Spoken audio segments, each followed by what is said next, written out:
Entonces, iniciamos el séptimo Grand Round, hoy día 27 de abril, así es que exponen Valentina y Francisca Delgado. Pueden comenzar. Ok, buenas tardes a los presentes. Hoy vamos a presentar el Grand Round número 7 de la Pontificia Universidad Católica de Valparaíso. La integrante Francisca Delgado de Clínica 3 y quien les habla Valentina Campos de Práctica Profesional. Los expositores declaramos no presentar conflicto de interés con la siguiente presentación. Entonces, en cuanto a la ficha clínica, la consulta fue el 19 de agosto del 2021. Los antecedentes del paciente: sexo masculino, edad 26 años, ocupación trabajador de corner shop y operador de maquinaria pesada. En la historia clínica del paciente, este refiere que desde que fue operado de PRK en ambos ojos, el 28-29 de mayo del 2021, no ve bien, refiere ver borroso y sensación de arenilla. Se ha caído por no ver bien. En los antecedentes mórbidos, el paciente presenta una hipertensión arterial y está en tratamiento con losartán. Y la agudeza visual sin compensación en el ojo derecho es de 0,1 y en el ojo izquierdo de 0,1 parcial. La autorreflectometría obtenida en esta consulta arroja una esfera en el ojo derecho de más 350 con un cilindro de menos 0,25 a 66 grados, y en el ojo izquierdo una esfera de más 375 con un cilindro de menos 0,25 a 62 grados. Continuando con la historia clínica del paciente, la tonometría no tomó en ambos ojos y cabe destacar que fue tomado con un neumotonómetro. La biomicroscopía: hay un edema epitelial central difuso en ambos ojos y una erosión epitelial inferior en ojo derecho por bulla. La tensión digital está muy elevada en ambos ojos y el fondo de ojo en ambos ojos no tiene nada en especial. Antecedentes oftalmológicos personales: este paciente fue operado de miopía más astigmatismo en ambos ojos por PRK y actualmente está usando Fumetol NF 4 veces al día hace 3 meses. Entonces, ¿qué antecedentes añadirían a la anamnesis? Isamara Barca, ¿está? Hola, sí. Hola, Isamara. ¿Podría volver atrás un poco, por favor? ¿La otra? Ya, preguntaría sobre la hipertensión arterial, ¿hace cuánto tiempo fue diagnosticado y si es que realmente está con tratamiento? También preguntaría algunos otros antecedentes oftalmológicos como antecedentes de glaucoma. Y la agudeza visual, creo que no se tomó con agujero estenopeico. Ok. Continúo entonces. Sí. Nosotros creemos que es importante tener la reflexión preoperatoria del paciente antes de hacerse la cirugía. Los antecedentes oftalmológicos familiares, como dice, glaucoma o estrabismo. ¿Desde cuándo presenta los síntomas de visión borrosa y sensación de arenilla? Los antecedentes de la hipertensión, como mencionó la compañera, ya sea la adherencia al tratamiento y desde hace cuánto es el diagnóstico, y las expectativas que tenía el paciente con respecto a la cirugía que se realizó, ya sea para dejar de ocupar lentes u otra cosa. Luis. Que siempre es importante también en esta parte preguntarse cuál era la refracción preoperatoria es importante, pero también cuál es la agudeza visual preoperatoria, porque en estos casos de cirugía refractiva es terrible cuando el paciente termina con una agudeza visual más baja de la que traía antes. Entonces, antecedente igual es importante en esta parte que tenerlo, que se añadiría, o es importante añadir en esta parte. Sí, también es súper importante saber la agudeza. Gracias, Luis. ¿Exámenes que pedirían? ¿Está Nicolás Ursúa? ¿Se escucha, profe? Sí. Ya, primero que nada, hola, buenas tardes. Los exámenes que pediría yo sería más que nada topografía para ver el estado corneal. Aparte de eso, a lo mejor intentar volver a tomar la presión intraocular y un campo visual podría ser computarizado, no Goldman. Ahí hablaba de tonometría neumática que no se pudo. ¿Qué tipo de tonometría cree usted que sería la adecuada? O si prendía solo Aplanática. una. ¿Ya ahí solo Intentaría con la aislada? aplanática. No, si de poderse, ojalá hacer una curva de tensión ambulatoria, como bien decían también los compañeros en el chat ahora. Ya, ahí en el chat dice Franco Alarcón, curva de tensión ambulatoria. Lámpara de hendidura dice Isidora Fuentes. ¿Algún otro examen que quieran complementar? Ya, continúa entonces, Valentina. Ok. Nosotros pensamos que es importante la topografía, como dice mi compañero, la curva de tensión ambulatoria, el campo visual, ya que refiere que se ha caído por no ver bien, la biomicroscopía para evidenciar el edema que tiene el paciente en la córnea, el OCT, más que nada con el protocolo de glaucoma, y el test de Schirmer para ver la cantidad de lágrima que quedó el paciente después de la cirugía. Entonces, Esteban está pidiendo la palabra. Sí, quería preguntar porque ya se tenía una biomicroscopía y describían algo con bulla que no entendí muy bien ese término. ¿Usted le puede explicar, Valentina? ¿Sí te puedes revolver en una diapositiva? No, ahí, sí, erosión epitelial. con bulla, inferior por bulla. La verdad es que no sé muy bien el término de bulla, pero debe ser una lesión que tiene por alguna erosión, yo creo. Es que dice erosión epitelial, pero dice por bulla. Es un tipo de queratopatía y que se genera en la córnea, Esteban. Eso, una Ah, ya. queratopatía bulosa, como dice Franco Cortés. Ya, muchas Eso. gracias. Igual cuando expongan tienen que averiguar las cosas que exponen. Sí, importante eso, porque ahora le preguntaron y usted no había averiguado, o el grupo debería preocuparse de averiguar todo lo que tienen ahí escrito. Ya, continúe, Valentina. Ya. Entonces los exámenes que solicitó el médico fue la topografía, el OCT y el campo visual. Entonces, ¿cuál sería el presunto diagnóstico de este paciente? Doy al tiro la palabra. Denme un segundito, es que me está justo sonando el teléfono y se me perdió la...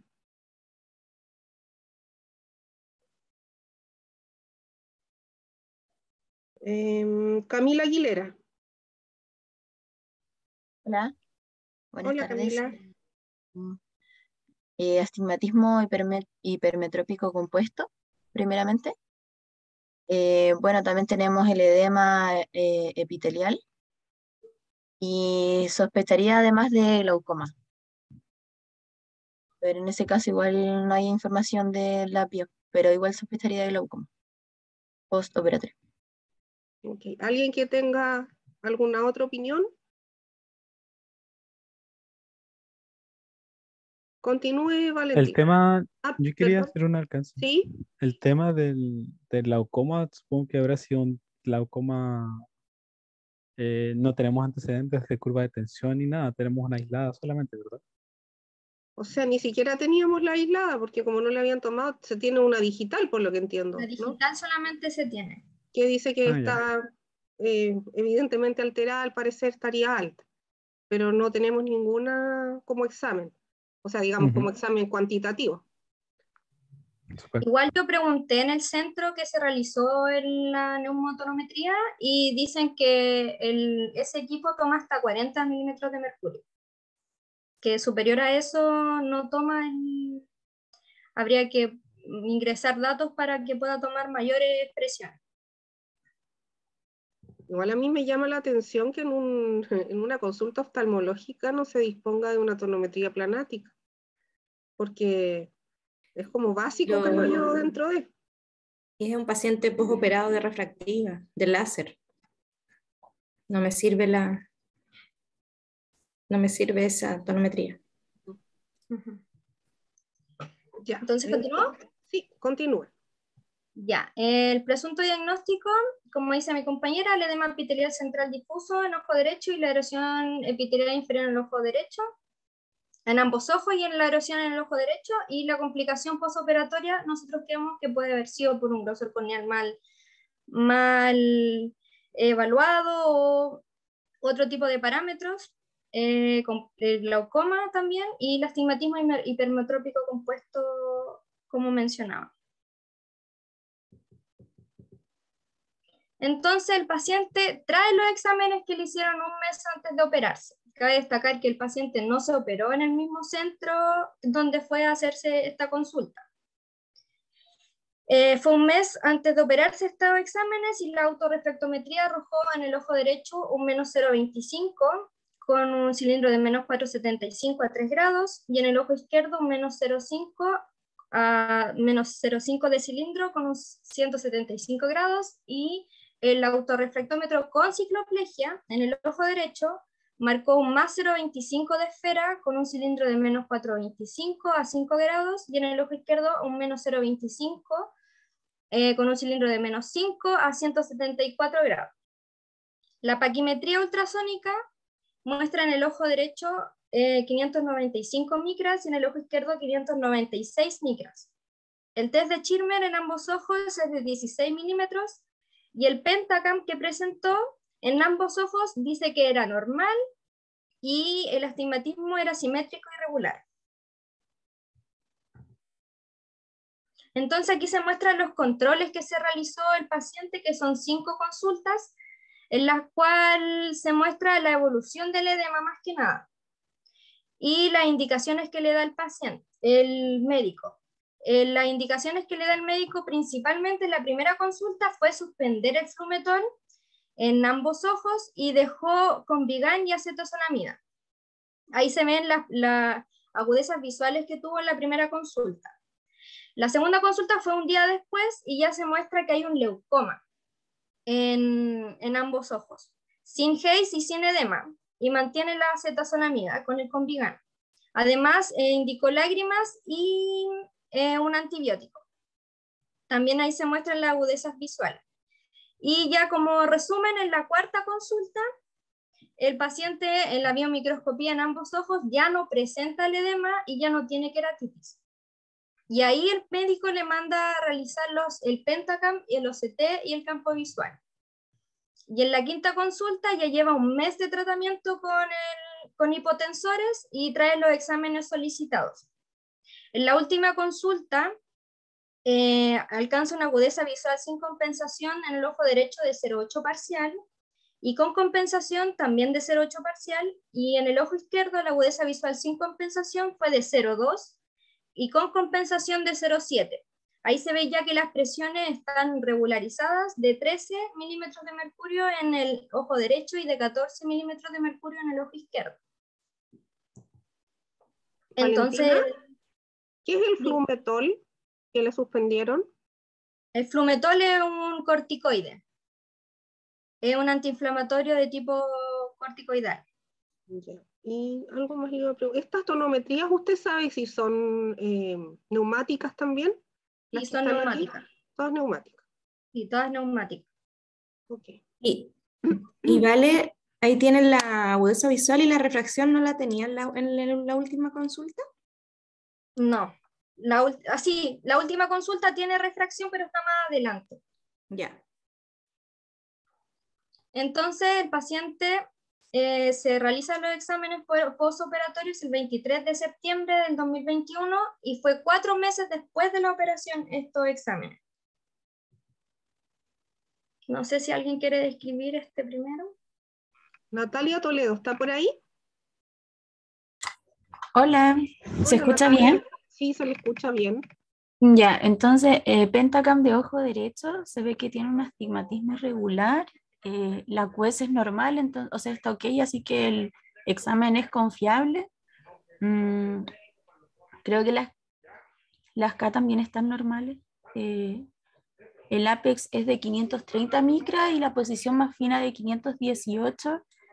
Y creo que eso es como... No sé qué más se podría decir. Dijo que las queratos estaban dentro de lo normal. No, déjeme verlas. 37 y 38. Eso es cierto, es que no se ve muy bien de mi Sí. celular. Eh, puede ser que estén así Mire el por, mapa. sí, por la operación que tuvo, ¿no?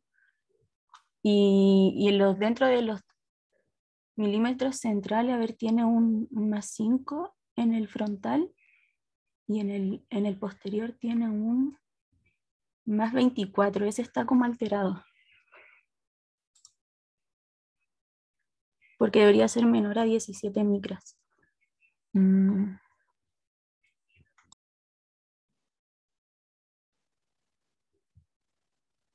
Ya, porque ahí tiene 37,5 y 38,6. ¿Eso le parece normal, plano, curvo?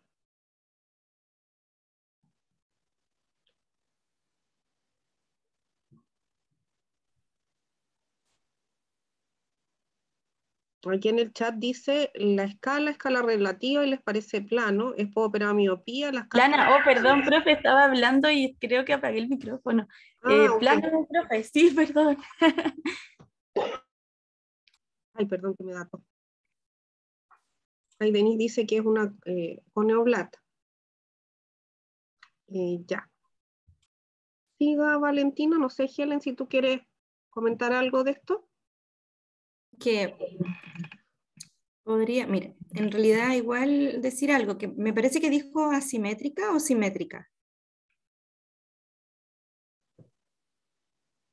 Igual de posoperado hay una asimetría importante y una irregularidad importante. Sí hay es más curvo en sectores de la periferia y en otros sectores es más plano, pero sí es oblata con respecto a la fericidad. Pero no me quiero adelantar. Ok. Siga Valentina. Ok. Tiene que ver con el tallado. Belín Ambrosio, de ojo derecho. A ver, acá. Quería hacer una pregunta, a lo mejor alguien podría responder. Pregunta, Helen. Que en el fondo lo que encontraron en este paciente es una queratitis bullosa. ¿Esa queratitis bullosa puede llevar a un astigmatismo corneal? ¿Dirijo la pregunta o contesta el que... Diríjala, porque para poner... Franco Alarcón. Hola, profe. Hola, Franco. Una queratitis bullosa a conllevar a un astigmatismo. Mm, ¿De cuánto es el astigmatismo, Franco? Este astigmatismo era de 3, si no me equivoco, ¿no? A ver, déjame ver si tengo la foto. Posoperado quedó con 0,25, de hecho.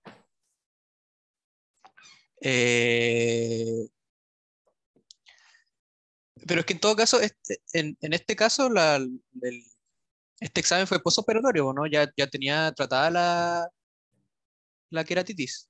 Sí, exactamente, estaba solucionado ya el problema de la córnea.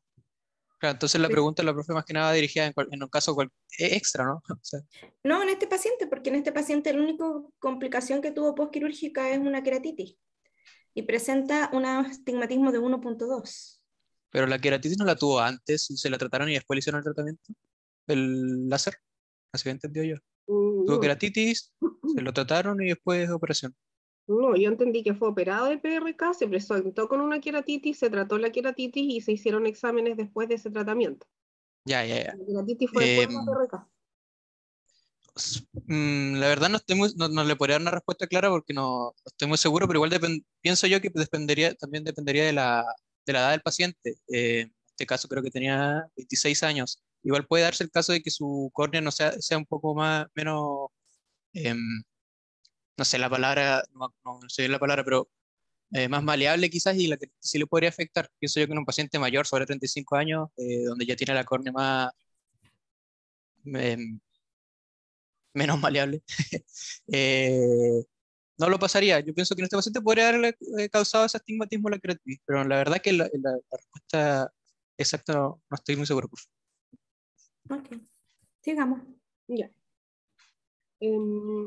Acá. este no lo han descrito todavía, ¿verdad? Engelbert Piñones, ¿está? Sí, profe. Aquí. Ya, Umbrino Ambrosio, del ojo derecho. Respecto a las diferencias, se observa que hay una diferencia de más o menos 5 micras hacia temporal, en la elevación frontal, y en la elevación posterior se mantiene. En relación, por ejemplo, al thickness increase, que es el PTI y el que está arriba de esos dos mapas, en realidad se encuentran bien límites porque están demostrando que se está disminuyendo el grosor. Y no veo arriba. Y respecto al espesor corneal, no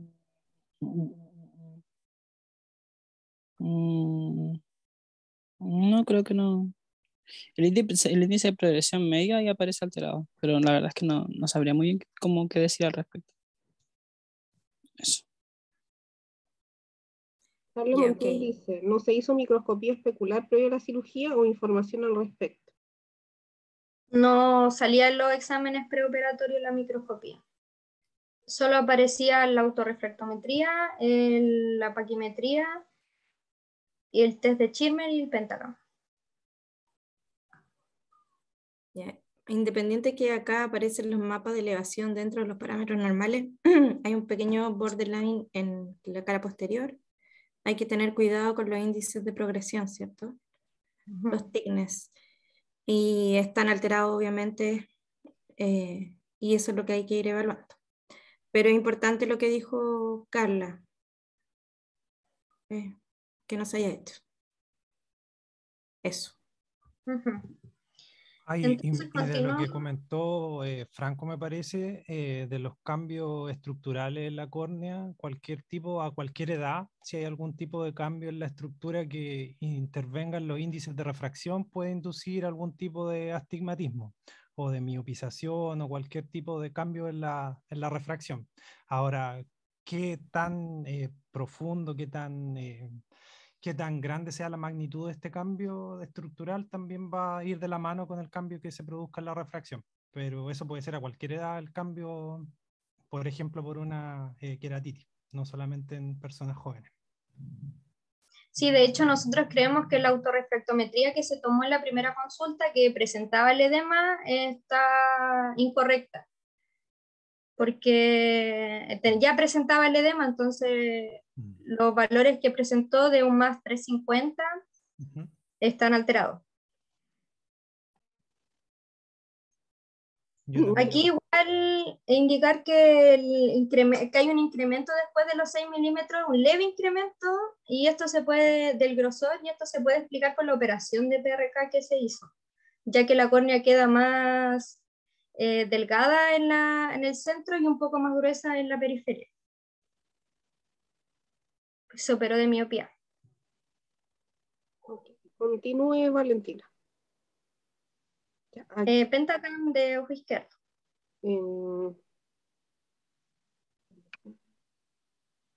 Valentina Pérez está por ahí.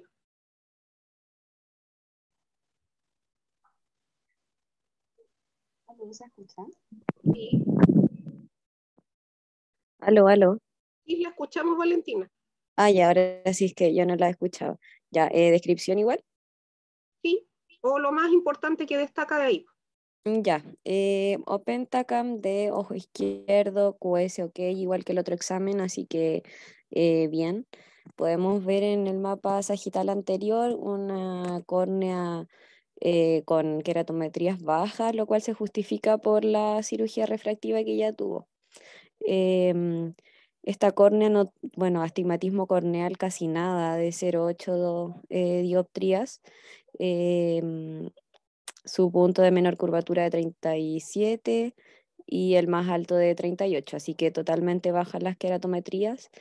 La córnea, el espesor de la córnea tiene buen grosor, a pesar de estar ablacionada, entonces yo creo que quizás las complicaciones no van por ese lado. ¿Qué más? bueno, mapas de elevación igual alterados como en los demás exámenes. Y eso, no sé qué otra cosa relevante que nos haya dicho. Vale, Tina Campos. A lo mejor sería porque pasó muy rápido la refracción posterior antes de eso mostró una refracción. Esta es la refracción preoperatoria. Esa es preoperatoria, perdón. Esta es preoperatoria, un mes antes de operarse. Perfecto. ¿Y posoperado?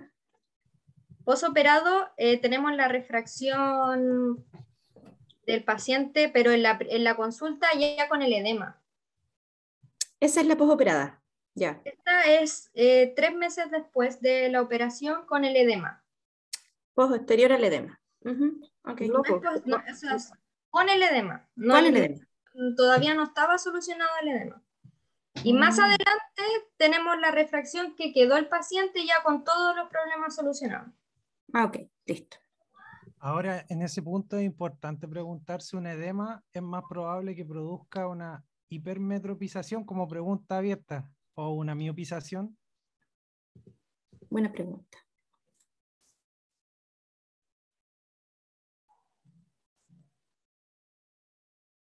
¿A quién, Sandra? Ya, yo tengo que nombrar, perdón. Fabián Ábalos, ¿está?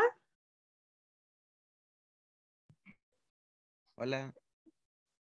¿Se escucha bien? Sí, se le ¿Aló? escucha bien, Fabián. Ya. Bueno, yo pensaría que un edema corneal generaría una miopización más que una hipermetropización, Sí. porque aumentaría tanto el grosor, por ende aumentaría la curvatura y también el índice de refracción, por lo tanto miopizaría el paciente. Sí, efectivamente. Y aquí nos tiene quedó mucho sentido, hipermétrope. doctora. Ok. Ya, continúa entonces Valentina, el Belín Ambrosio. El Ambrosio del ojo izquierdo. Esteban Negrete. Hola, buenas. Mucho más que destacar. Es muy similar al mapa que vimos anteriormente. Tenemos el thickness también borderline. Y en ojo izquierdo también encontramos una diferencia de 6-7 dioptrías, estando borderline entre la esfera de elevación frontal con la de mejor ajuste.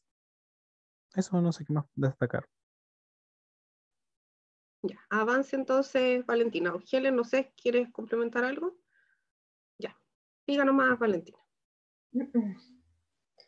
El siguiente examen, el reporte. Ya, a ver. Denise Bravo. Hola.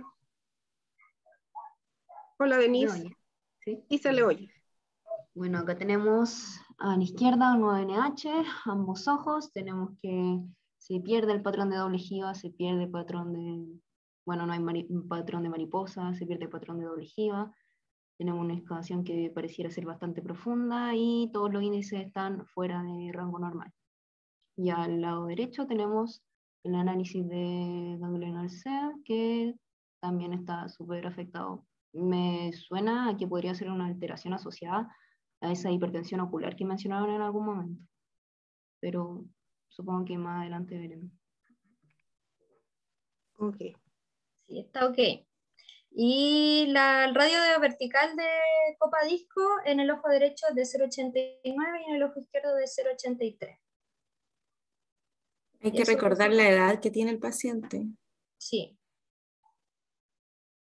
26 años tiene el paciente. Así que igual es una alteración importante para su edad.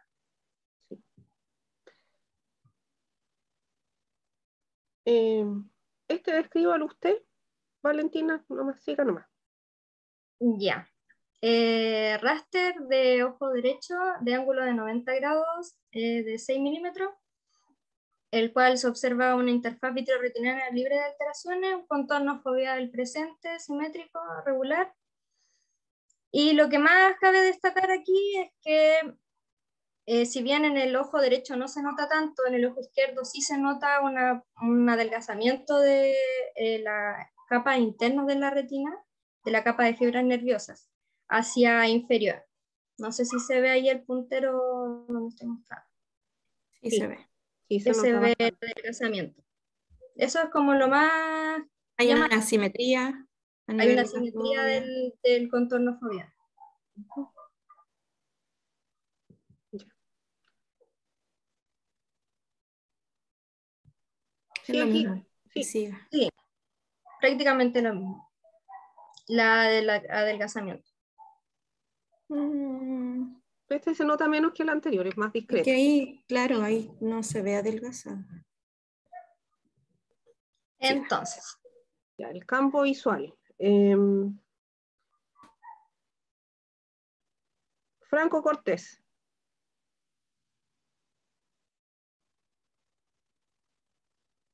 ¿Aló?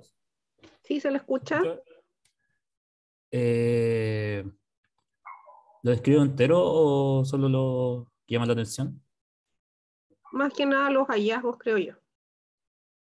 Ya, bueno, acá me voy a los índices globales, el PHG fuera de los límites, ahí llama la atención que tiene un BFI del 20%, que es lo mínimo de funcionalidad que puede tener una retina. Y los otros dos también están muy fuera de rango. En ojo izquierdo, también en índices globales, PHG fuera de los límites normales y también tenemos un BFI del 23% que no es bueno, pero es el mínimo de funcionalidad de retina que se puede tener. Así que algo se puede hacer en esta retina. O sea, puede tener una visión tubular y también tenemos que destacar que la edad del paciente es súper joven. Los dos índices globales, que es la desviación media y la desviación estándar patrón, también están fuera de rango. Y eso es lo que más me llama la atención. ¿Algún otro tipo de prueba que le gustaría tener respecto del campo visual?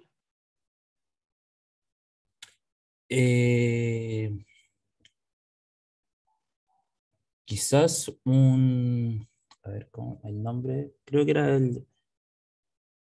un PEC, quizás, para ver la zona foveal. Pero el PEC es Y, del campo visual computarizado, ¿se está refiriendo a un Goldman? claro, sí, no, me quedo fuera. A ver, no sé qué otro Bueno, y varios de sus examen. compañeros dijeron un 10-2. La verdad es que yo, si obtuviera ese resultado, igualmente realizaría el 10-2. ¿Por qué Claro, el sí. 10-2? A ver. O sea, el 10-2, a diferencia de es que cambian los grados de distancia de los puntos que van marcando y es un mejor examen para evaluar la zona foveal, la zona central. Ya, pero ¿qué me va a permitir tener ese examen? Por algo lo va a hacer. Ahí va a ayudar a ver qué tan tubular es la zona de visión que tiene el paciente. Ese examen sirve bastante para el seguimiento después, porque acá están más separados los puntos, entonces cambios en la sensibilidad a lo mejor no se van a apreciar tanto después en el futuro como sí se podrían apreciar en el 10-2, que es más detallado en el fondo en la zona central, que es la que todavía conserva la visión.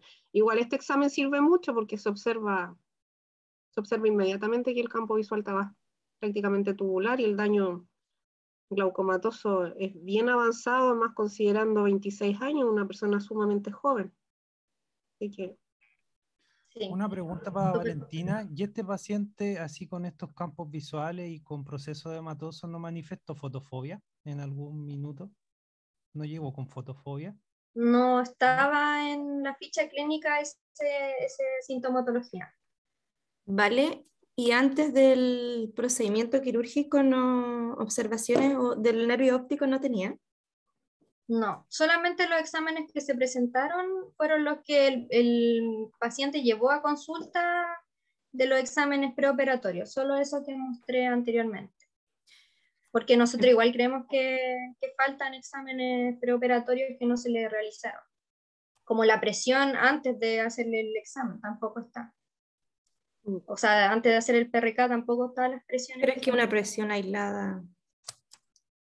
Sí, el tema es que tampoco está una oftalmoscopía, que se pudiera saber cuánto era la excavación, nada de eso. Que claro, en las fichas los médicos a veces anotan en la oftalmoscopía la medida en el nervio óptico. Solo el fondo de ojo nada especial. La descripción de Pentagram, que estaba correcto y tenía un astigmatismo regular.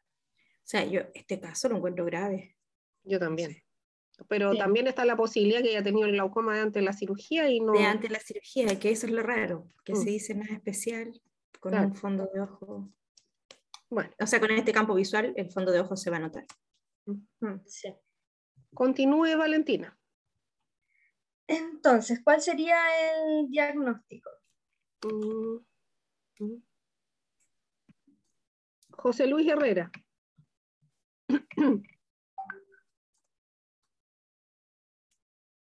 Sí, igual está bastante complicado y sí estaba viendo como que pena el paciente siendo tan joven.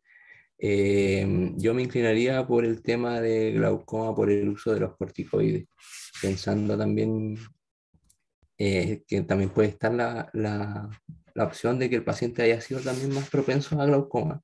Quizás debe tener algún antecedente familiar que nos podría dar más información, pero yo me inclinaría más que nada por eso. En cuanto al autorrefante, como el primero que teníamos, que era el que nos daba el valor del inicial, como que nos permitiría indicar si es que era el tipo de astigmatismo, como yo igual lo encuentro igual que mi compañera, que era demasiado falso y no podría determinar como el tipo de astigmatismo que tenía o la metropía que tenía. Entonces yo creo que solamente me inclinaría por el tema del glaucoma por corticoides. Y tengo una duda. El corticoide chiquillo, ¿cuánto tiempo lo usó? ¿3 meses? 3 meses. 3 meses, 4 veces al día. ¿Puede llevar un daño así? ¿Respondo yo? Sí, responda. Sí, bueno, el corticoide sí eleva la presión intraocular con el uso prolongado. Y más si es una persona respondedora de corticoides. Porque no todas las personas le afecta del mismo modo el uso del corticoide, pero hay personas que son respondedoras a corticoides, como presentó mi compañera el caso anterior, que también tuvo problemas con el uso de corticoides. Claro, pero mi pregunta es, en 3 meses, ¿podemos tener así un deterioro del campo visual por daño de corticoide? Francisca, porque levantando la mano. Ah, sí, es que como hicimos el caso juntas, es que más adelante igual vamos a hablar como de cuánto normalmente se tiene que utilizar en este caso, el medicamento que utiliza el paciente. Que el paciente lo ocupó 3 meses continuos y nosotros investigamos que el medicamento que él estaba utilizando, que es el Flumetol, tenía que hacer máximo 1 semana y dejándolo gradualmente las gotas. Y de este paciente lo ocupó 3 meses continuos. Incluso 5, gradualmente, dejando las gotas. Ok. Valentina, otra consulta en el OCT, ¿no había nada de cámara anterior? No. No, en general no hacen OCT de cámara anterior en el centro. ¿El José Luis dio un diagnóstico a alguien más que contradiga o piense algo diferente? Aquí Denise pone glaucoma corticoidal. Carla. Hola, a mí la verdad igual me llama la atención que el daño glaucomatoso, digamos, sea tan avanzado con el uso de los corticoides. Yo también podría pensar de que tal vez el glaucoma no fue diagnosticado debidamente antes y que después empeoró el cuadro con, digamos, el mal uso de los corticoides después de la cirugía. Eso pensaría yo. Y otra pregunta, ¿qué debemos hacer con los pacientes que usan corticoide postquirúrgico? ¿Respondo yo? Sí, sí. Usualmente eso se debe acompañar con hipotensores y también ir haciendo controles regulares de la presión intraocular para ver cómo van afectando los corticoides a nivel de presión, valga la redundancia. Y eso es lo que llama más la atención porque el paciente tuvo 3 meses tomándose el corticoide, pero eso indicaría que no fue a ningún control postoperatorio, que el doctor se diera cuenta que seguía administrándose esa gotita. Franco ahí está levantando la mano. Sí, tengo la duda con el tema del neumotonómetro, que la profe creo que había dicho que no se usa en estos casos de un paciente postoperado. ¿Se alteran los resultados? Sí, porque cambia la biomecánica.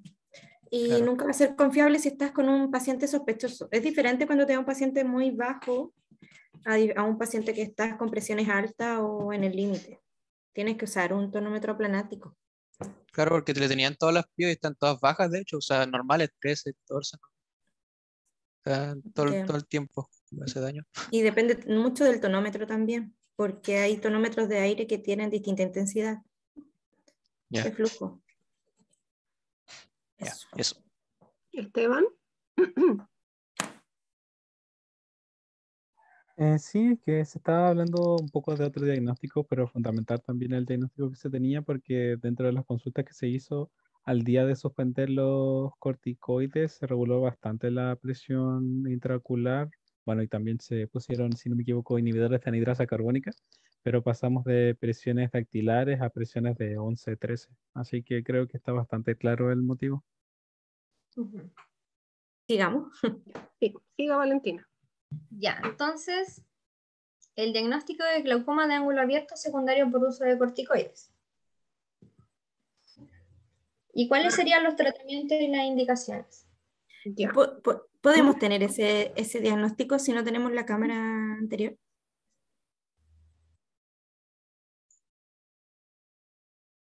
A ver, Camila Aguilera. ¿La Camila? Sí, Camila Aguilera. Sí, no, yo creo que no, porque no hubo ningún examen que demostrara que el ángulo se encontraba abierto. O sea, en cuanto a mediciones. Yo me imagino que el diagnóstico lo dio un médico en la conoscopía, pero parece que no escribe mucho en la... Ah, claro. Esa es la importancia de anotar todo en la ficha. Porque Sí. yo creo que aquí hay muchas cosas que a lo mejor se hicieron y no se anotaron. Y ese es el problema. Cuando hay algo que pasa después, si tú no dejas la ficha registrada, te puede llevar a un tema legal. Bueno, sí, por eso vamos a decir. Tratamiento e indicaciones. Elías Espinosa está por ahí. Sí, profe, aquí estoy. Bueno, lo principalmente sería suspender los corticoides, ya que se teoriza que esa fue la causa que le aumentó la presión intraocular, además de esa posibilidad que quizás tenía un glaucoma antes y que no se diagnosticó, derivarlo a un especialista y el uso de hipotensores. Algo sí que me gustaría también, pero que no me quedó muy claro, era si el paciente tenía un campo visual tubular, y posiblemente ser una causa para derivarlo a baja visión por el tema de que el campo visual está muy reducido. Eso solamente como que lo considero. Ya. Okay. Continúa nomás, Valentina. Oye, tengo una duda.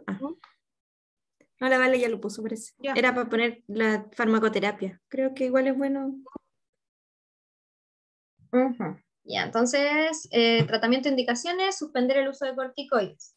Acá se recomienda suspender el uso paulatinamente. Si tomaba 4 veces al día, después 3 veces al día, 2 veces al día y así hasta reducirlo completamente. El tratamiento con hipotensores que ocupó el médico, la monitorización de la presión intraocular, ya que estuvieron elevadas y después se regularizaron, hay que seguir monitorizando por si estas se llegaran a elevar de nuevo. Seguimiento del campo visual, como decían antes, con el 10-2, para ver el campo que aún conserva. También nosotros pensamos en el tema de baja visión, pero no tenemos claro cuánto es el ángulo, o sea, cuántos grados ve centralmente. No se tiene claro todavía eso, entonces por eso no podemos saber si tiene baja visión o no. De todas maneras, con una reducción así del campo visual, estos pacientes igual van a quedar con consecuencias en su vida cotidiana, entonces aquí derivar algún profesional que le recomienda algún filtro, algo que le ayude, porque en general estos pacientes terminan con fotofobia, después les molesta mucho más las luces intensas con estas reducciones del campo visual, entonces el uso de filtros y esas cosas que van de la mano a la baja visión son importantes, sobre todo en estas reducciones tan importantes del campo visual. Sobre todo que este paciente que refiere a haberse caído además, pero yo creo que en ese caso también es importante registrar un campo visual Goldman para ver si tiene algún islote temporal que lo pueda ayudar, cómo está la visión periférica.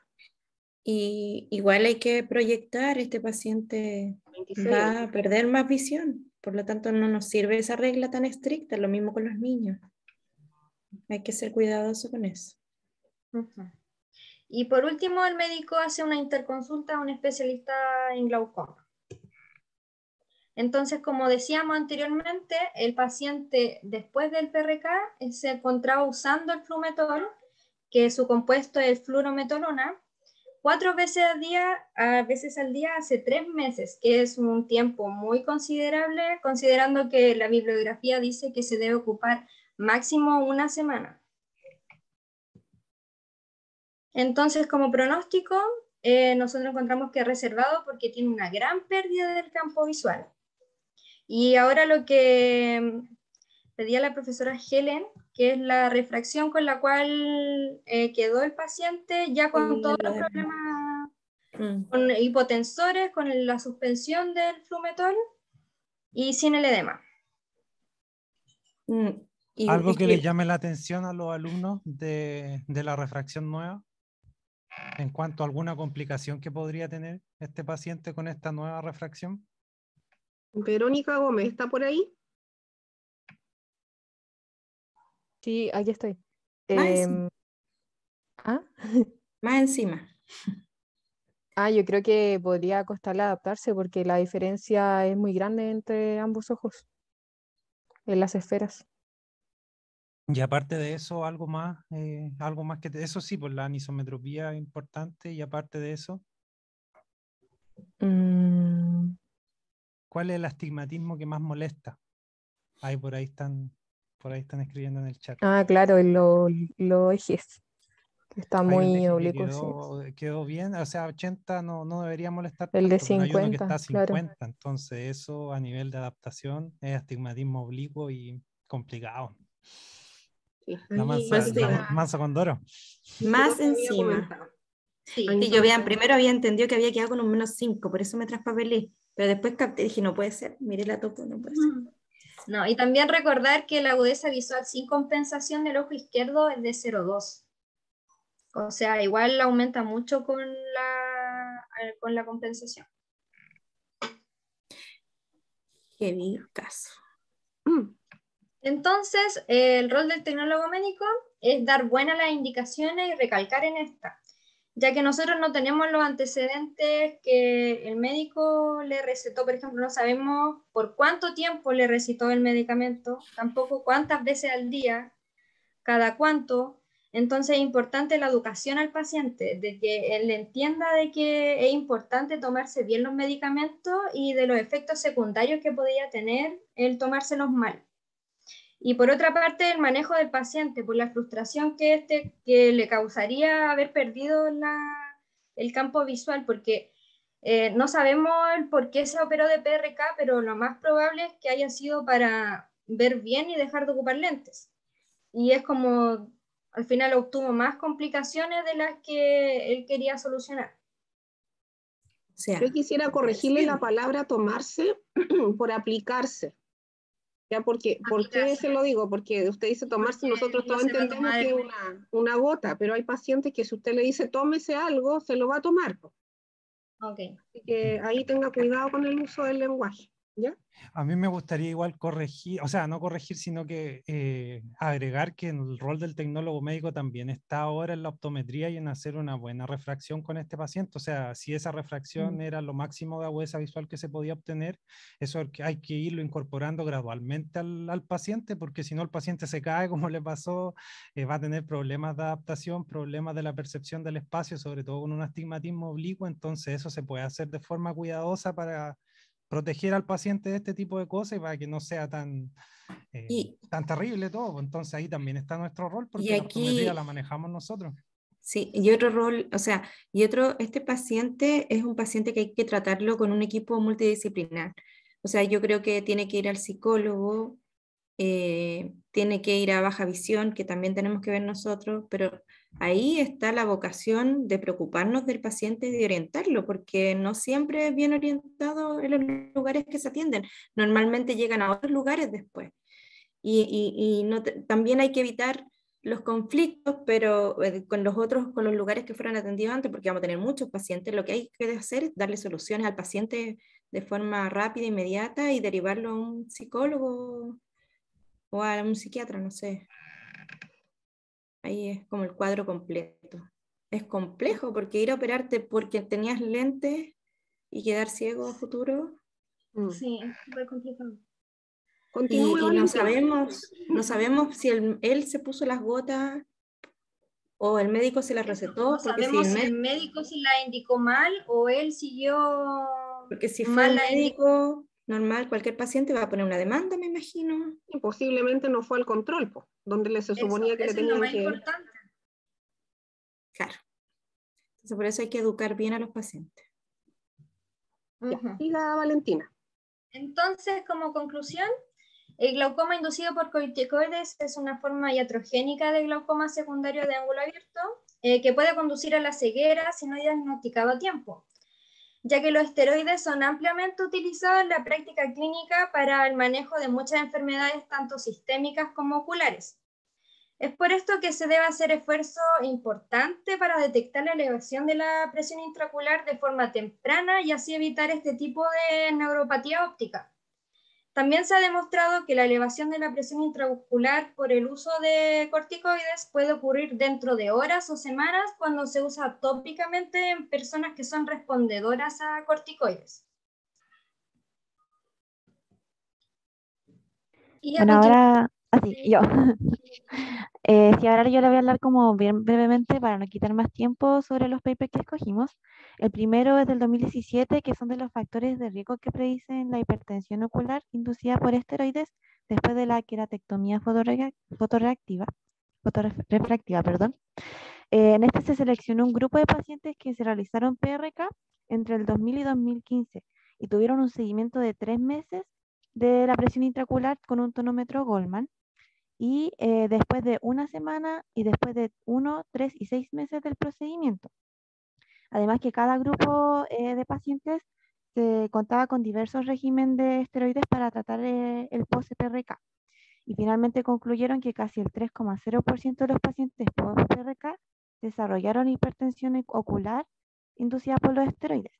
Y que dentro de los factores de riesgo asociados a este fue el sexo masculino, el grosor central corneal aumentado, las queratometrías medias más bajas, el haze corneal y el régimen postoperatorio que ponía el cirujano.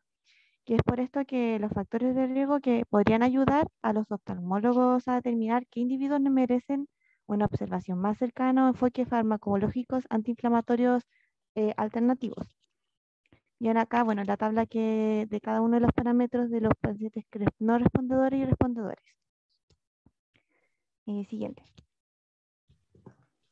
Y con respecto al paper 2, este del 2018 y habla de la comparación de la betametasona, clorometalona y etobonato de loteprednol sobre la presión intraocular en pacientes después de cirugía queratorefractiva, en los cuales se incluyeron 300 ojos de 150 pacientes.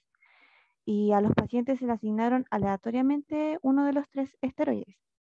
En cada uno se midió la presión intraocular 2, 4 y 5 semanas después de la cirugía y se fijó como 22 milímetros de mercurio como el umbral de presión intraocular para iniciar la medición de antiglaucoma y disminuir gradualmente, obviamente, las gotas de esteroides.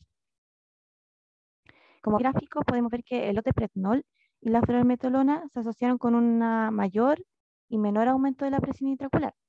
Y respectivamente, las presiones más altas se detectaron 4 semanas después de la cirugía en los grupos de betametasona y loteprednol. Y bueno, acá se concluye que la fluorometolona fue la más segura entre las 3 gotas de esteroides examinadas con respecto al aumento de la presión intraocular.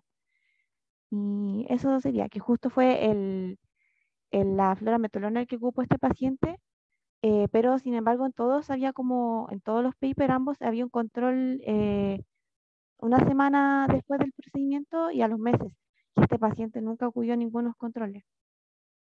Y eso sería nuestro caso clínico. Muchas gracias por la atención. Y la bibliografía. Gracias, Francisca y Valentina, por el caso clínico. Triste caso clínico, creo, para el paciente. Realmente muy mal resultado obtuvo. Así que, bueno, lamentable el resultado que obtuvo él. ¿Quién le corresponde exponer ahora? A mí, Mariela Crawford.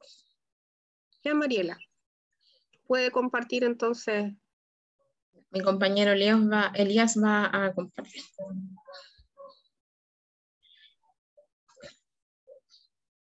Ahí se ve la cámara. Buenas tardes, profesoras, compañeros. Mi nombre es Mariela Crawford y junto a mi compañero Elías Espinosa vamos a presentar nuestro caso clínico número 8 del Grand Round. Nuestro profesor tutor fue el profesor Don Luis Gómez. Los expositores declaran no tener conflicto de interés en esta presentación.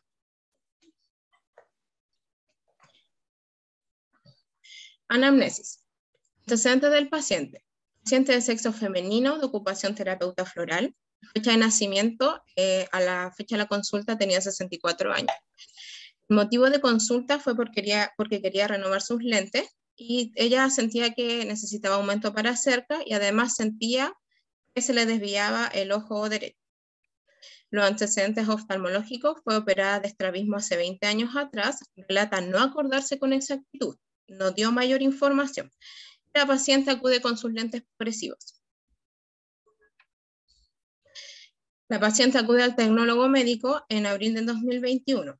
Voy a recordar que todo lo que va a suceder de aquí en adelante es dentro de un box de optometría, un tiempo de aproximadamente entre 15 a 20 minutos para resolver la consulta del paciente. ¿Ya? La agudeza visual con compensación en ojo derecho fue de 0,1, en ojo izquierdo fue de 1 parcial. La lensometría de la última consulta o de los lentes que traía, un más 350 con menos 0,25 a 20 en ojo derecho, más 350 con menos 0,50 a 5 en ojo izquierdo, con una adición de más 250. La autorrefractometría en promedio en ojo derecho fue de una esfera de más 6, en ojo izquierdo más 4 con menos 0,25 a 18, también el promedio del reporte de autorrefractometría. Al cover test se le encontró una exotropia derecha, el prisma cover test en ppm, solo en ppm, menos 10 dioptrías prismáticas. Con todo lo anterior, ¿qué agregarían a la anamnesis? Nicolás Fernández, ¿está? Hola, sí, ¿podría volver a la anterior diapo, por favor? La anterior a esa. Falta información de antecedentes mórbidos, más detalles sobre la operación, y de la siguiente diapo falta la agudeza visual con CAE en el ojo derecho, como tal. Ya. Dale nomás, Elías. Bueno, nosotros conversando consideramos que lo más importante eran los antecedentes mórbidos porque no teníamos ninguna información sobre patologías de base. El tipo de lente progresivo, porque como sabemos los lentes progresivos tienen generación y no sabemos qué tipo de lente progresivo está usando la paciente en ese momento. ¿En qué momento ocurre la desviación y hace cuánto tiempo que nota la desviación, ya que ella fue operada de la exotropia? ¿Y sabíamos que antes era una exotropia o no? No. No teníamos la información. Entonces, la paciente no dio mucha información. De hecho, nos comentó nuestro tutor Ella solamente comentó que hace 20 años se había operado, pero ni siquiera sabía si era hace 20 años, y en el momento de la consulta tenía 64 años. Entonces nosotros calculamos que como los 40 se había estado operando, entonces pensamos que era una cirugía estética. Ya. ¿Qué pueden hacer ahí? ¿Para averiguar? No sé si puedo aportar como yo soy el involucrado, Oye, pero Luis está que quiere puro decir. no, lo que pasa es que lo que sí me comentó es que se le estaba desviando de nuevo. Ya. Entonces al decirme el de nuevo y no decirme ahora se está desviando para el otro lado, sino que me dijo se está desviando de nuevo, yo igual entendí que antes también era una exotropia, pero solo lo puedo entender por ese de nuevo. A veces a los pacientes se les piden fotografías antiguas cuando no saben. Y se puede ver a dónde estaba el ojo. Igual es bien hipermétrope, entonces no estoy segura si era exo antes. Puede que sí, puede que sí. Ya, continúen. Bueno, cada diapo va a ir presentando algunas preguntas que son importantes que consideramos que como egresados de tecnólogos médicos deberíamos saber. ¿Ya? Adelante, Elías. El tecnólogo médico en la consulta no presenta instrumentos para la evaluación de estrabismo. ¿Qué utilizó para medir la desviación? No, no tenía ni barra de prueba, no tenía ni barra de prisma ni prisma suelto, ni la caja de prisma suelto. Ya, Isidora Fuentes.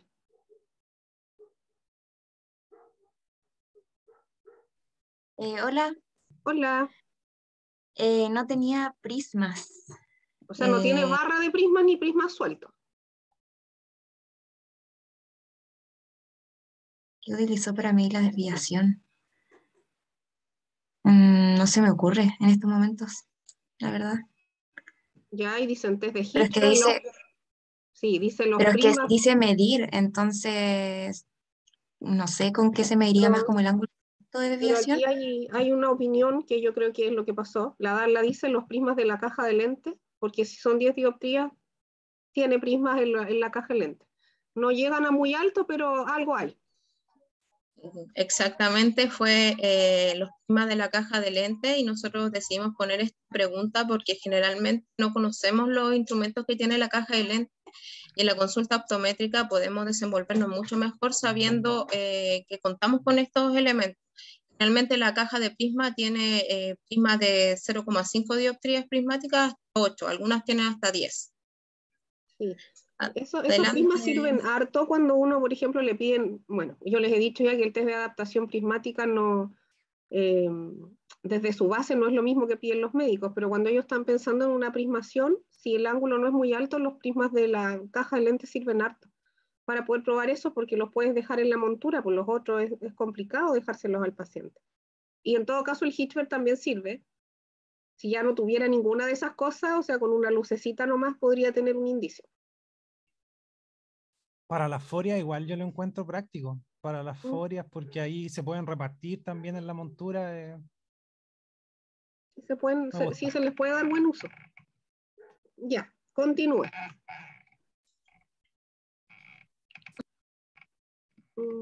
Con esta información, ¿por qué con esta información. Voy a seguir yo. Con esta información, ¿por qué se podría deducir que el ojo derecho se está desviando? Sebastián Acevedo, ¿está? Hola, profe, sí. Quizás con vuelva la información una de... para que vea eso, ahí.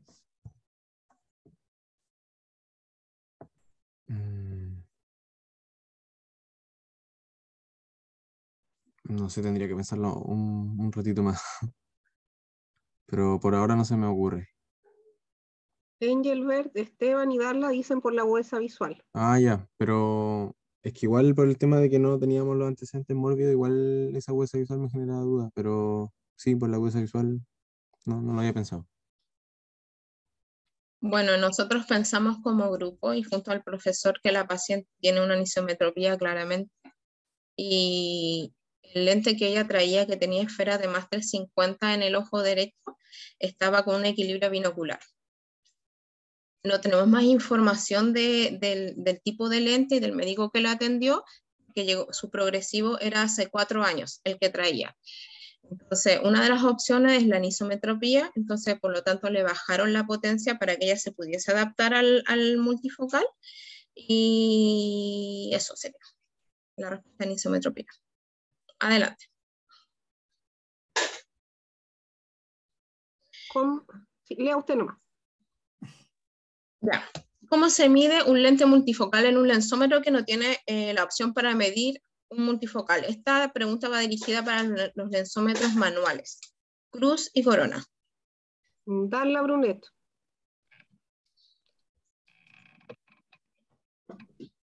Bueno, hace tiempo que no ocupo un lensómetro manual. Yo creo que buscando cada centro por separado. El de para lejos y para cerca. ¿O no? Sí, Darla está súper cerca de la respuesta.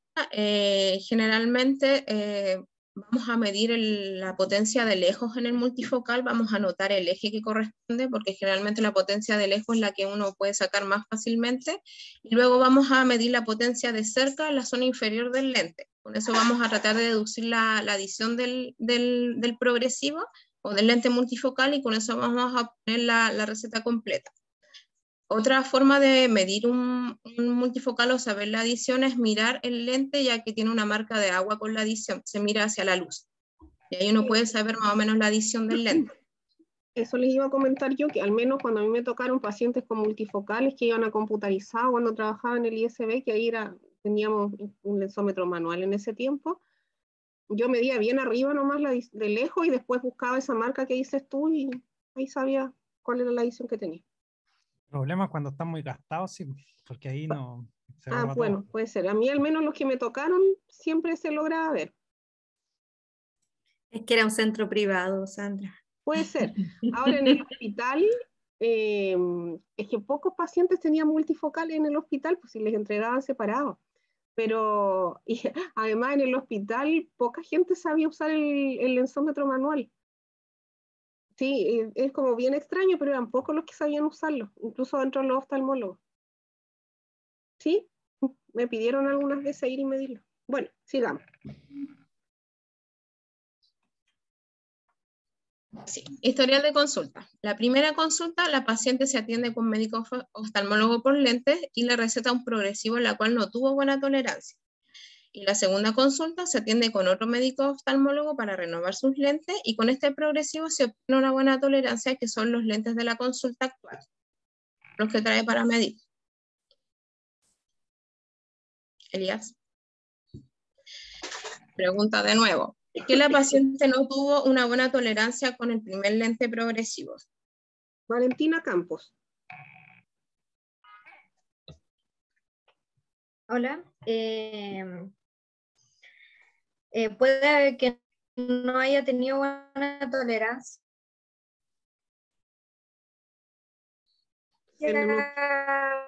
por una mala medición de la altura del lente multifocal, o también puede haber sido...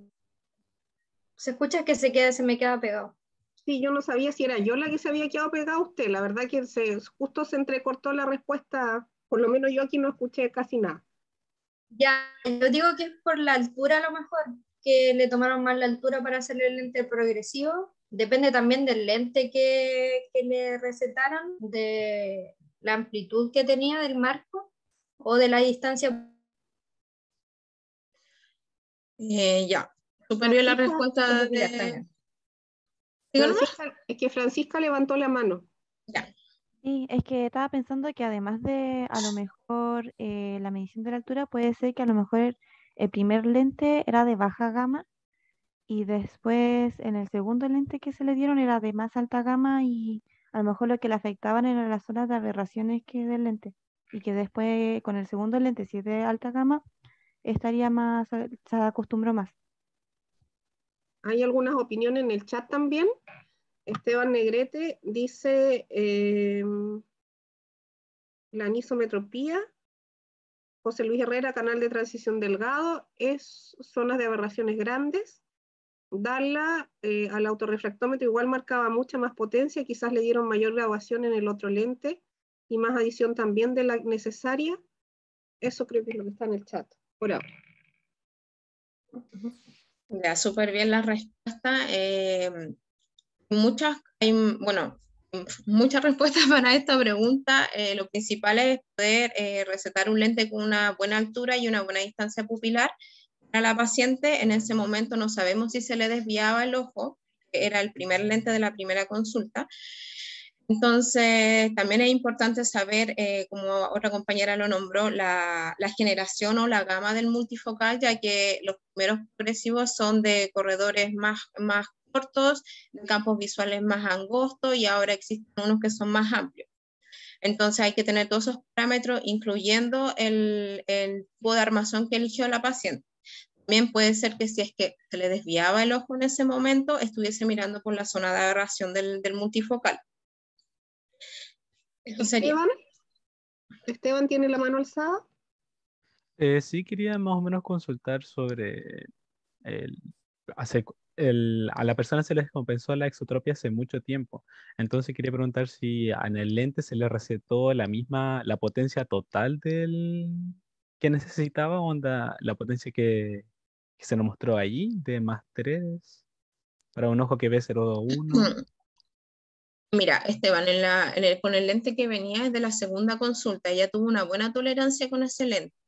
Estamos tratando de ver ahora por qué no tuvo una buena tolerancia con el primer lente. Son todas las opciones que vi anteriormente, pero lo que comentas está bien. Creemos que el segundo oftalmólogo le bajó la potencia para hacer un equilibrio binocular y que la paciente se pudiese adaptar al progresivo.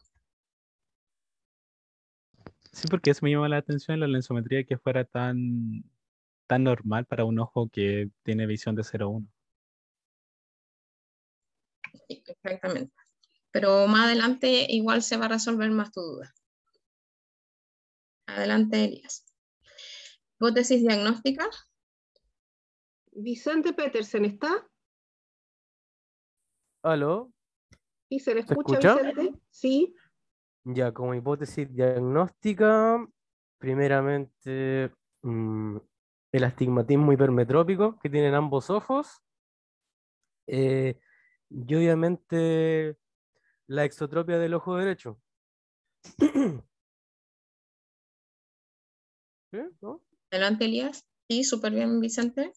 Faltaron un pequeño detalle que es la presbicia, pero claro, el astigmatismo hipermetrópico compuesto en ambos ojos, descompensación del ojo derecho causando una exotropia derecha y la presbicia de la paciente por la edad. Exámenes complementarios. Rocío Muñoz.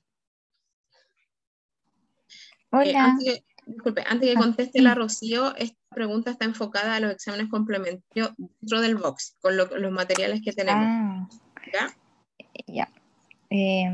Podría ser del rojo pupilar. También, bueno, si tenemos lo del box solamente, una oftalmoscopía para ver el fondo de ojo. Sí, también test sensoriales, como dicen en el chat. ¿Cuáles test sensoriales? Podríamos ver test de Word.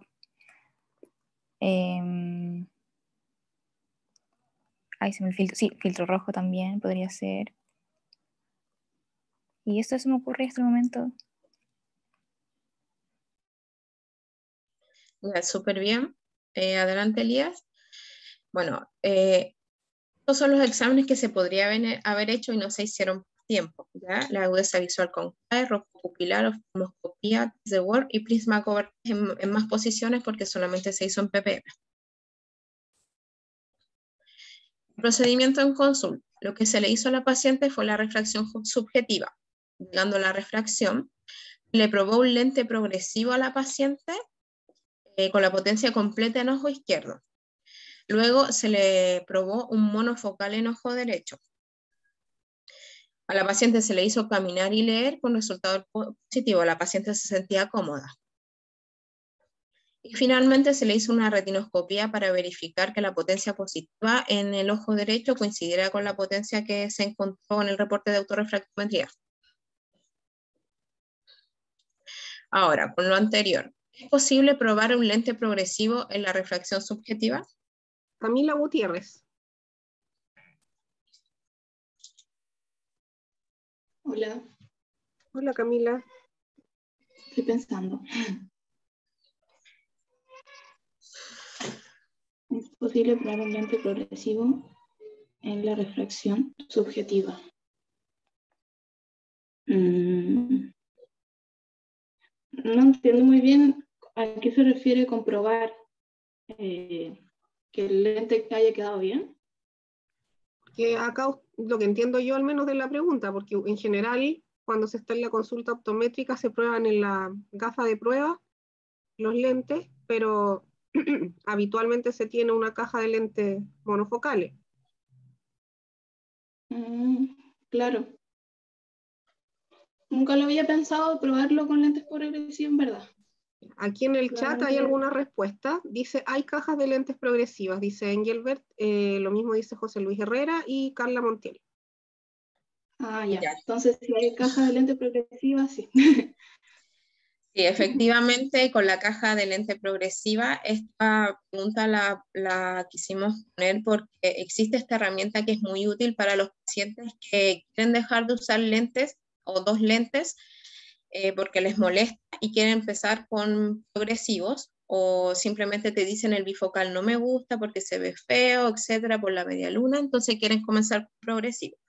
Y cabe destacar que el progresivo tiene un periodo de adaptación. Entonces la persona cuando se coloca el progresivo va a sentir que se marea, que cuando mira para abajo se le va a levantar un poco el suelo. Entonces todas esas indicaciones hay que dárselas al paciente, pero generalmente como no teníamos esta herramienta antes, o sea que es una herramienta nueva que muy pocas consultas la tienen, ahora la tenemos, podemos hacer que el paciente pueda sentir lo que va a ver con el lente progresivo. Lo podemos hacer caminar. Si notamos que el paciente se siente como con disposición a adaptarse al lente progresivo, se le receta el lente progresivo, se le indica. Adelante. Finalmente, la refracción subjetiva del paciente en la consulta fue que en ojo derecho quedó con un más 50 esférico con una agudeza de 0,3, en ojo izquierdo más 3,75 con menos 0,25 a 20 con una agudeza visual de 1 y una adición de más 3. La distancia nasopupilar fue de 32,30. ¿Por qué se le realizó la distancia nasopupilar y no la distancia pupilar? Perdón, estaba muteada. Nicolás Fernández. Se le hizo ese tipo de medición por la desviación que tiene la paciente, ya que hay que averiguar bien en el ojo derecho cuánto es la distancia que tiene hacia el centro de la nariz. Eso. Súper bien. Adelante, Elías. ¿Con qué otro instrumento se puede medir la distancia pupilar aparte de la regla? Isidora Fuentes. Isidora, ¿está por ahí? Sí, con un pupilómetro. Súper bien. Acá les presentamos el pupilómetro para los que no lo conocen. Este instrumento es súper fácil de usar. Se pueden medir los ojitos por separado. La paciente o el paciente mira los hacen mirar un punto verde y ustedes pueden ver el reflejo corneal por el otro lado del instrumento. Si se fijan ahí, dice derecho e izquierdo y el promedio está al centro de lo que indica. Cuando las personas, por ejemplo, tienen desviaciones o su cara, o sea, su distancia pupilar es diferente, ahí te lo va a nombrar. Por ejemplo, puede ser una distancia pupilar de promedio 64, pero puede ser 34 en ojo derecho y 30 en ojo izquierdo. Fíjate que yo conocía otro aparato como pupilómetro, no ese, pero está bien conocerlo.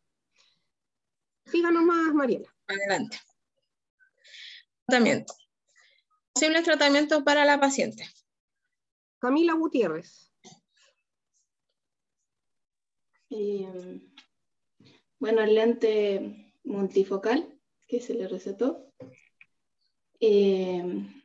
También podría intentarse con prisma, pero no sé si se puede asociar al lente multifocal por la desviación que tiene. Que la desviación igual es pequeña, pero me gustaría ir más allá, quizá algún estudio de estrabismo y también asociarlo con la enfermedad mórbida, porque también puede ser inducida una desviación por alguna alteración de enfermedad mórbida. Y eso, no se me ocurre qué más. Ya. Enfermedades mórbidas, como decir ambas dos. Son antecedentes mórbidos o enfermedades, pero enfermedades mórbidas es como extraño, así que ahí yo creo que hay que corregir eso, ¿ya? Sí. ¿Qué otro tratamiento? Eso. Bueno, los tratamientos que nosotros conversamos son los lentes ópticos, que es finalmente el tratamiento por el cual venía la paciente, pero se podía cambiar a monofocal o a bifocal. Pero la paciente es usuaria de progresivo. Otra opción podía ser el lente de contacto, que también existe en progresivo, cirugía en caso que quisiera corregir la desviación, y lente intraocular. En este caso la paciente no solamente quería renovar sus lentes por otro progresivo. Ya, pero ese ojo no tiene catarata entonces, ¿o sí tenía? No tenía nada. De todas maneras, como la anamnesis fue tan vaga, la consulta duró aproximadamente 20 minutos, no tenemos más antecedentes. Entonces, por eso recomendamos también la oftalmoscopía. En caso de haber encontrado algo dentro de la consulta, a la paciente no se le debería dar los lentes. Debería derivar. Esa baja de agudeza visual puede ser una ambliopía estrábica que tiene de la infancia, pero también podría haber sido una catarata u otra cosa, una opacidad de medio. Exactamente. Tratamiento indicado finalmente. La paciente se le recetó, se le dio un lente esférico monofocal de índice 1.67 en ojo derecho.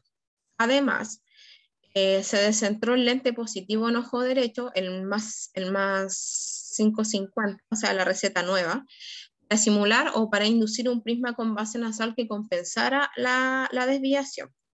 Voy a partir hablando un poco del lente esférico. El lente esférico es existen esféricos y asféricos.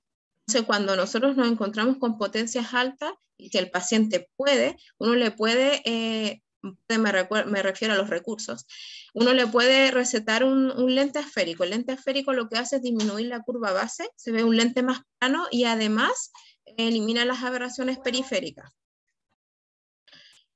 Lo otro importante es que el índice de refracción fue de 1.67, el cristal fue completamente adelgazado y es un monofocal en ojo derecho. Al descentrar el lente positivo o a descentrar la distancia pupilar, que eran 2 milímetros, vamos a inducir un prisma. Entonces, un prisma con base nasal para que la paciente se sienta más cómoda al caminar.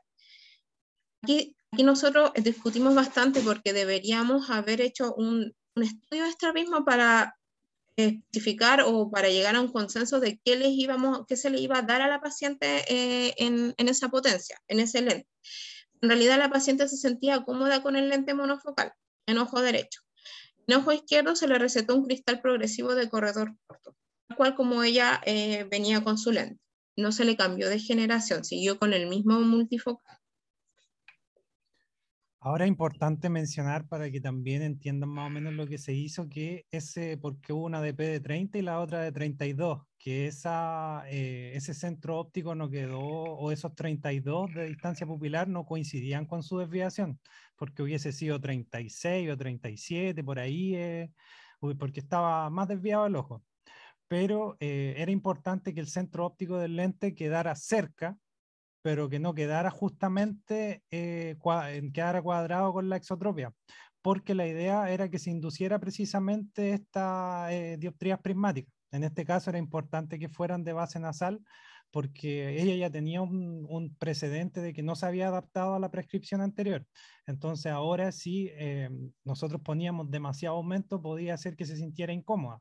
Por lo tanto, era importante inducir estas dioptrías prismáticas, pero a la vez el ojo siempre busca el centro óptico, y que el centro óptico estuviera cerca de esta exotropia permitía que siempre se estuviera estimulando la convergencia, que era también la idea de este lente, que existiera una estimulación a la convergencia, pero a la vez que se estuvieran induciendo estas dioptrías prismáticas para que la paciente se sintiera cómoda. Entonces, y esto es dinámico porque a medida que el paciente va disminuyendo la desviación, también se van induciendo menos dioptrías prismáticas hasta que el ojo llega al centro óptico, y ahí ya obviamente que no hay dioptrías prismáticas que se inducen. Es dinámico y es entretenido este tipo de tratamientos cuando se usa la óptica y para corregir algunos temas así como de estrabismo. Ahí es importante también la sensorialidad del paciente, saber si estaba suprimiendo o no, ese tipo de cosas. Ahí levantó la mano Nicolás Fernández. Sí, le quería preguntar al profe Luis, usted está diciendo lo que va estimulando la convergencia como tal, y en ese caso disminuiría la distancia nasopupilar como también el eje óptico del lente, ¿no? Claro, o sea, el descentramiento, el centro óptico estaba más hacia nasal, claro, estaba más hacia nasal. Y cuando tú descentras un lente positivo hacia nasal, se generan dioptrías prismáticas con base nasal. Ya. No sé si esa era la pregunta. Sí, sí. Gracias, profe. Bueno, para continuar, pero otra que pregunta. tiene Esteban la mano levantada también, no sé si quiere hacer alguna pregunta. Adelante, Mientras más se descentra, más dioptrías se induce. Sí, quería preguntarle un poco al profe Luis de si sabe por qué se insistió tanto en ponerle lente progresivo en ojo derecho cuando no se tiene estudio de estrabismo, no se sabe si el ojo se suprime y la tolerancia es mala.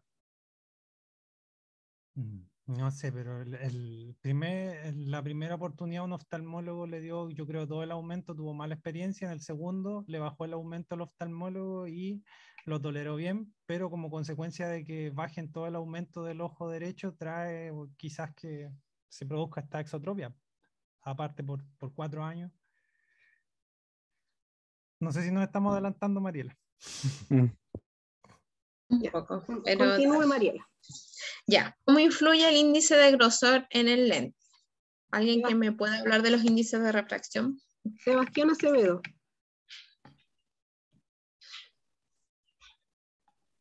El índice del grosor del lente. ¿O índice de refracción?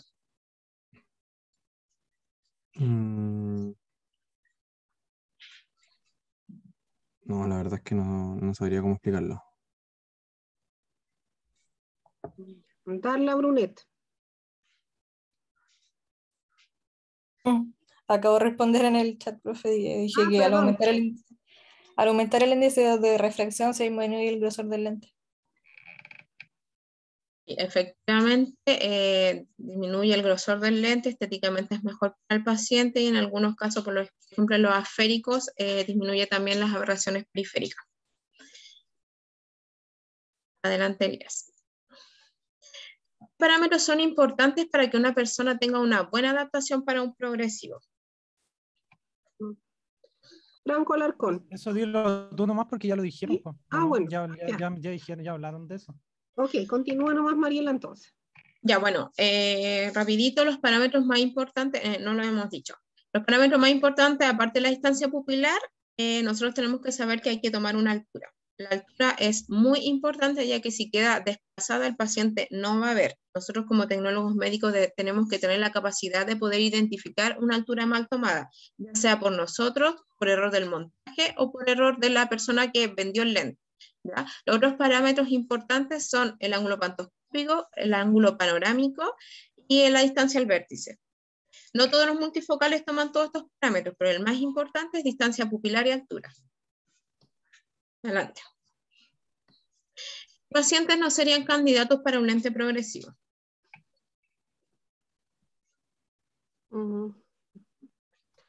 Camila Gutiérrez.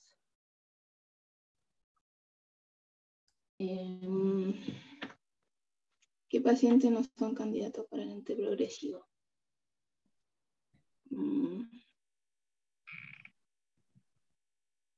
pacientes que no toleren el cambio brusco entre lejos y cerca, que no lo hayan tolerado antes, un lente bifocal quizá. ¿Qué más?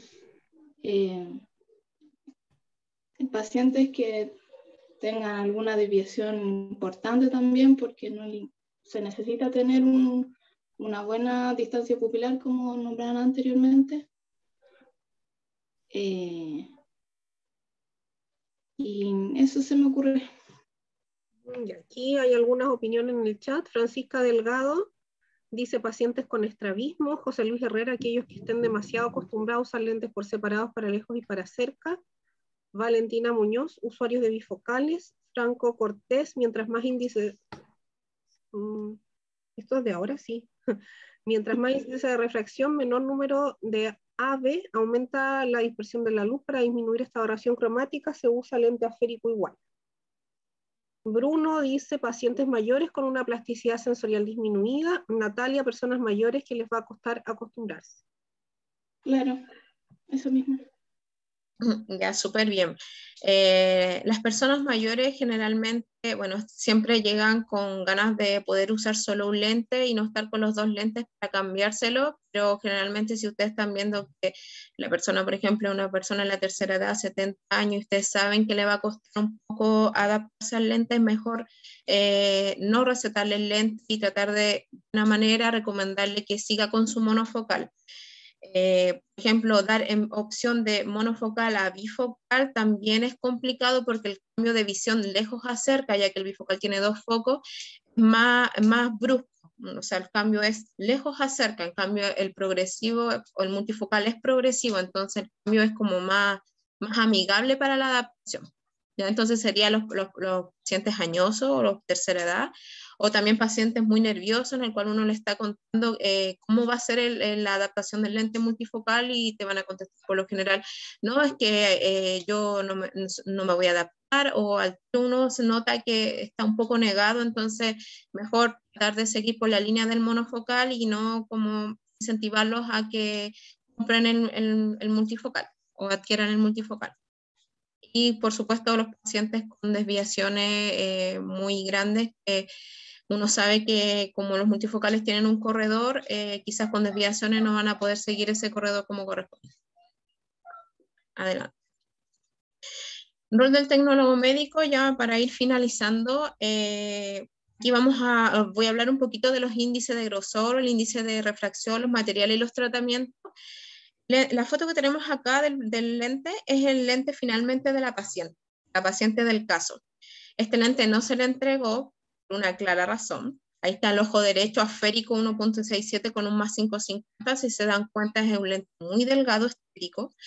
Y en el ojo izquierdo es un índice 0.5 o 1.49 orgánico, pero esférico, multifocal. La diferencia igual importante, tenemos que darnos cuenta de lo que estamos recetando, que si vas a recetar en ambos lados, en ambos ojos un índice, o si es variable, por ejemplo, si tienes un 2 y un 6, ahí podría ser un 1.67 en un ojo y un 1.5 en el otro ojo, cosa que haya un equilibrio también. ¿Ya? Y la foto de al lado, que es una guía de índice, elegimos los lentes negativos porque me ha hablado todo el rato de positivo, y si se fijan, cuando ustedes receten un lente, vamos a fijarnos en la esfera de -10, si se fijan en la periferia del cristal negativo, siempre es más grueso, por lo tanto siempre se les va a recomendar un marco, un armazón más pequeño para que estéticamente le quede muy liviano y se vea bien el paciente. Uno puede obtener el mismo resultado con un 1.6 y un 1.5 eligiendo un buen armazón, un armazón de acetato que sea más grueso y que disimule el grosor. Adelante con la otra foto. Y esta foto nos vamos a fijar en la primera imagen, que es como llega el lente después del taller de montaje a la consulta. Generalmente el tecnólogo en algunos lados, no en todos lados, lo debería revisar. Aquí está correctamente centrado, se ve el corredor progresivo y la potencia positiva hacia inferior. En la imagen 2 se ve una altura que fue mal tomada o mal montada. La parte de cerca o el área de cerca se ve hacia superior y obviamente ese paciente va a volver a la consulta diciendo que no ve bien por ese ojo, que quisiera usar un multifocal, le va a decir yo es que con mi lente anterior yo veía bien, ahora no veo bien, y uno ahí tiene que tener las capacidades de tener en cuenta la distancia pupilar y la altura, que es lo que nos debería corresponder de poder revisar en un lensómetro. En la imagen 3 tenemos el descentrado horizontal, pero este es por error de montaje, en el cual quedó descentrado, pero por ejemplo en el caso de la paciente de nosotros, el descentrado fue a propósito. Pero en este caso fue error de montaje, quedó descentrado y la persona va a ver por la zona de aberración. Y en la cuarta imagen, un error muy frecuente es que el armazón que eligió el paciente no es el adecuado para un multifocal, tiene que ser un armazón de aproximadamente 4 centímetros de altura. En este caso, yo creo, o el error frecuente es que eligen armazones más pequeños y se sacrifica la parte de cerca, entonces el paciente finalmente termina viendo por el corredor intermedio lo que debería ser de cerca, entonces tampoco logra ver y llega de nuevo a la óptica a la consulta diciendo que no ve bien, que el lente quedó mal hecho. ¿Qué hacer en esos casos? Nosotros como tecnólogos médicos podemos revisar la altura, identificar el error, para asegurarnos que nuestro trabajo fue bien hecho. Y bueno, en este caso todos los laboratorios tienen garantías por los multifocales, el que va a perder más en este caso es el paciente porque pierde tiempo entre que le arreglen su lente, en que vuelva de nuevo y le quede bien y se adapte al progresivo. Adelante. Bueno, nosotros encontramos este paper que es del 14 de febrero del 2002, en el cual habla de un estudio de pacientes en el Reino Unido, que habla específicamente de los que son aptos y no son aptos para lentes multifocales. Y encontré muy importante colocar este manual de lentes progresivos, que a pesar de que no es actual, tenemos que tener en cuenta que los lentes progresivos llevan más de 20 años en el mercado. La sintomatología del paciente cuando usa el lente progresivo es la misma con el lente más básico hasta el lente de alta gama. Obviamente un lente de alta gama va a tener más campos visuales, para lejos y para cerca, va a ser más fácil de adaptarse, pero de todas maneras en este manual pueden encontrar todos los errores que pueden haber en las medidas, tanto en ángulo pantoscópico, ángulo panorámico, distancia al vértice, distancia pupilar, altura, y todas esas cosas igual nosotros tenemos que identificarlas para que podamos hacer unas buenas recetas. Y lo último también quería hablar un poquito de los tratamientos, de que puedan revisar tratamiento de antirreflejo, filtro azul de masa, filtro azul de capa, fotocromático, transitions, que son un montón de herramientas o tratamientos que uno le puede dar a los pacientes y generalmente las recetas llegan solamente con AR o antirreflejo y nos vienen con más tratamiento. No puede ayudar mucho a los pacientes con este tipo de información. Realmente los pacientes van a hacer y van a comprar lo que el tecnólogo le diga. Eso sería nuestra presentación.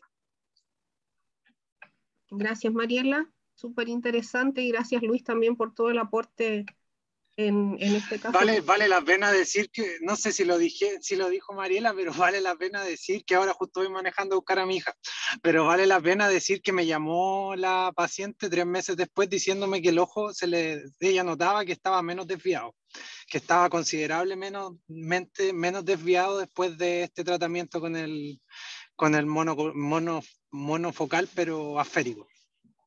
Es importante. Y bueno, Luis,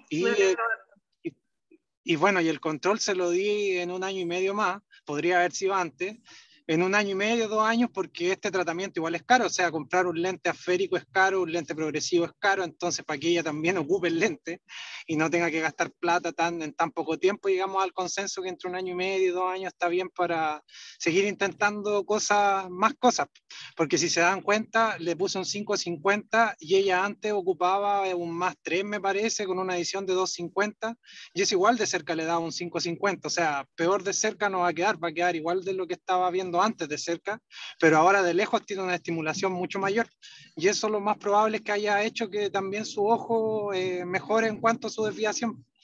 Entonces, sí, pues bacán en estos casos, y aparte que se mezclan hartas cosas. ¿Puedo contar lo último?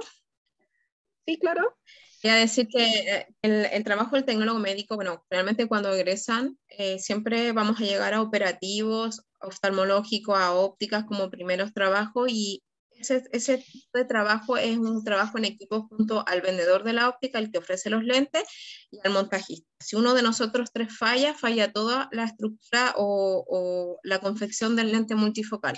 Es por eso que yo les recalqué mucho la altura, porque si no sabemos medir una altura de un paciente que ya viene con una altura quizás de otro lado mal tomada, probablemente nos van a decir que la receta esté mal hecha, y la receta no está mal hecha, está mal confeccionado el lente. Súper importante eso que dice la Mariela, y después siempre citar al paciente el control con el lente.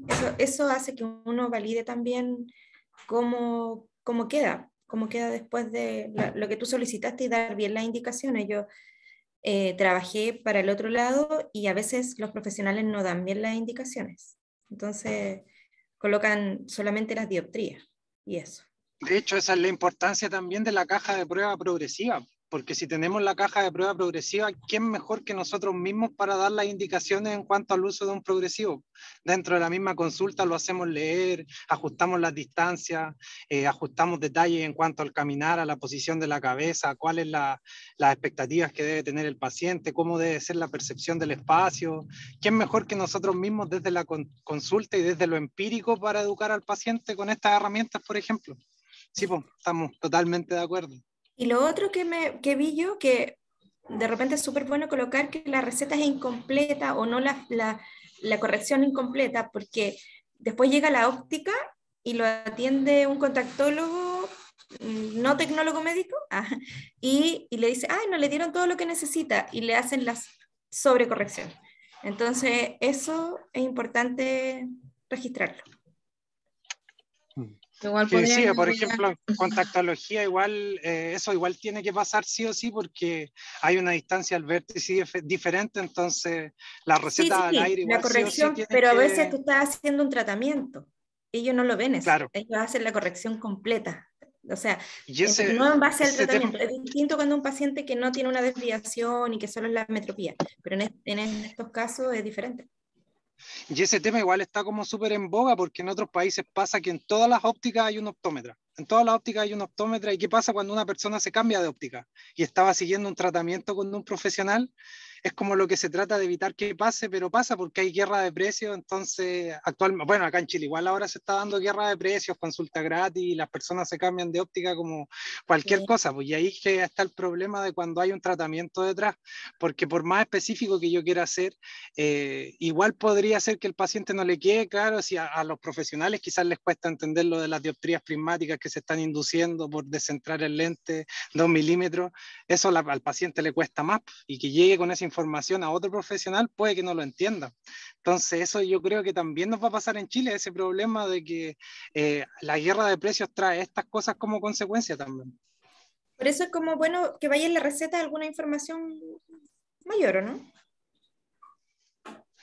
No, O sea, yo no por quiero eso que hay mi que paciente, poner más no quiero que mi específico. paciente se quede conmigo. No, sí, está bien, que no quiero que se me Si vaya no para quiere que ningún se lado. le vaya, no le va a colocar nada en la receta.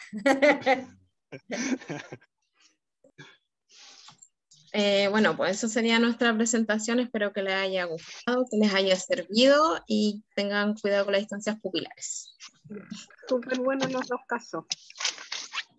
Entonces, con eso damos terminado el gran round del día de hoy. Creo que fue súper provechoso los dos casos que presentaron hoy día. Así que ahora a descansar. Que estén todos súper bien. Chao. Chaito. Chao, chao. Chao.